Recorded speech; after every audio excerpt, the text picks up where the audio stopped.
بسم اللہ الرحمن الرحیم۔ حضرت لال شہباز قلندر رحمۃ اللہ علیہ کے یہ ایک کرامت بھی بہت مشہور ہے کہ سیون شریف میں قیام کے دوران آپ کے گلے میں ایک گوبند رہتا تھا جو پتھر کا بنا ہوا تھا، اور اس گوبند کے وزن آپ کی گردن کو ہمیشہ جھکی رہتی تھی، اور آپ اللہ کی عبادت و راضیت میں مشغول رہتے تھے۔ اسی حالات میں اکثر اوقات محلہ کانوگا کے نزدیک ایک گلی میں جا کر بیٹھ جایا کرتے تھے۔ کانوگا ہندوؤں کا ایک مشہور خاندان تھا، اور یہ لوگ پردے کی سخت پابندی کرتے تھے۔ ان کی عورتوں کو اگر کہیں جانا ہوتا تو ڈولے میں بیٹھ کر جایا کرتی تھی، اور حضرت لال شہباز قلندر جب اس گلی میں آ کر بیٹھتے تھے تو اس محلے کی عورت چھپ کر کھڑکی سے آپ کو دیکھتے رہتی تھی، اور آپ اس عورت کی طرف کبھی نظر اٹھا کر نہ دیکھتا تھا۔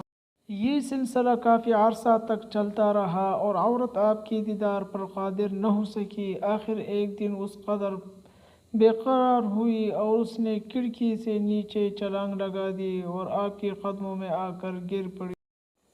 چونکہ آپ کے گلے میں گوبند پڑا رہتا تھا، اس لیے آپ کا چہرہ اوپر اٹھا کر کسی کی طرف نہیں دیکھتے تھے۔ اسی حالات میں میاں و عورت ٹھیک طرح آپ کے چہرے کی زیارت نہ کر سکتی تھی، اور آپ زمین پر پڑے ہوئے اس کے لال شہباز قلندر کے چہرے کا دیدار کر لیا۔ دیدار کرتے وقت اس کی روح قفس عنصری پرواز کر گئی، اور اس واقعے کی خبر پورے محلہ میں پھیل گئی۔ لوگ بھاگتے ہوئے آ گئے تاکہ اس کی لاش کو اٹھا کر لے جائیں۔ عورت کے گھر والوں نے اس کی لاش اٹھانا چاہا، مگر وہ باوجود کوشش کی لاش کو اٹھانے میں کامیاب نہ ہو سکے۔ ایسی صورتحال دیکھ کر وہ لوگ حضرت لال شہباز قلندر کے قدموں میں گر پڑے اور لاش کو اٹھا لے جانے کی اجازت طلب کی۔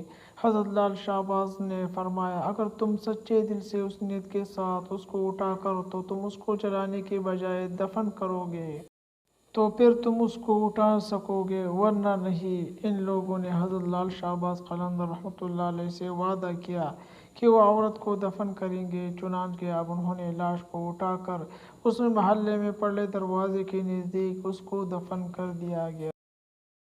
ابھی بھی اس کا مزار وہاں موجود ہے، اور جب حضرت لال شہباز قلندر کا عرس مبارک ہوتا ہے تو وہاں آپ کی مہندی اٹھائی جاتی ہے، اور بڑے دھوم دھام سے اس کو لے کر حضرت لال شہباز قلندر کی درگاہ شریف پر لایا جاتا ہے۔ لیکن یہ کام آخر میں جو کر رہا ہے یہ بہت بڑا بدعت ہے۔